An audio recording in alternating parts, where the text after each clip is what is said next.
అందరికీ నమస్తే. నా పేరు Rupa Shirisha and welcome to my Telugu podcast. నీలాగా నేను కూడా చదువులు ఆ టైంలో అంతా dresses, jeans and frocks, those were my go to dresses. I used to wear saris.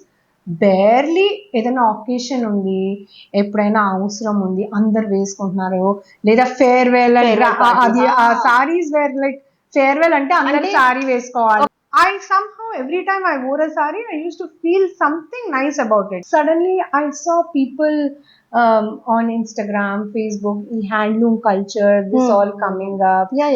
And then slowly, I started venturing. I said, why not? Why not wear sari? Sari doesn't need an occasion. No. Sorry అన్నది ఎలాంటి piece of cloth అంటే నువ్వు ఎక్కడికన్నా వేసుకు వెళ్ళిపోవచ్చు, ఎప్పుడన్నా వేసుకెళ్ళచ్చు. So when in doubt wear sorry.